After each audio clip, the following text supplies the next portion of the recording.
I want to introduce you to retired LAPD Commander Rick Webb, who helped develop the police techniques for mass shootings, MACTAC, that are being taught to Southern California officers, and I'm assuming being taught to police officers all over the country. Rick, thank you so much for joining us. Do I call you Commander, or do I call you Commander Rick?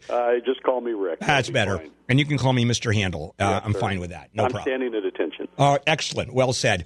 All right. So, I have so many questions to ask you, and that is, how much of a difference is the mass shooting call when you're the MACTAC is being called, dispatch says there's a mass shooting, there's an active shooter. Does it really matter where that is, other than just exactly the location? If you know where I'm going with that. Yeah. Well, one of the things MACTAC is really there was mass shooter training in law enforcement for some time, particularly since the Columbine High School incident that occurred. I think it was in like 1996.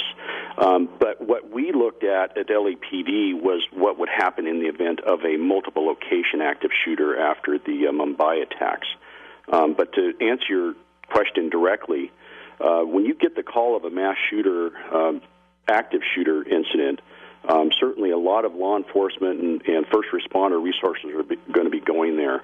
And the challenge really is to manage those resources, because obviously some people have to go inside the venue, but also there may be other attacks. The attacker may be outside, so it takes a lot of coordination and pre-planning to do that. Yeah, I would think so, because the thought occurs to me is you have an active shooter, even mass shooting, which is even a mass active shooting, which is probably the worst. Someone has to make the call. Someone has to say, you are up on this floor, your group, you're behind the building.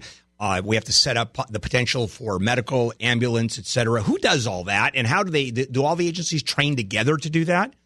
Well, yeah, I can't speak for all agencies. I can tell you in Southern California, we started looking at that, and we started training with the Sheriff's Department, Port, airport police, school police, and those types of things.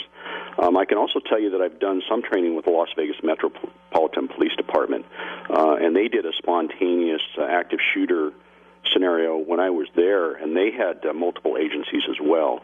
And they're a very serious, very good police agency at this, probably among the best. So, but the person who makes that call, the first group of people actually have to go in and confront what they think is the shooter. But very quickly follow on that has to be somebody in authority, a sergeant, a lieutenant, or even an experienced police officer who takes command of that, because command and control of an incident like that is absolutely critical. Yeah.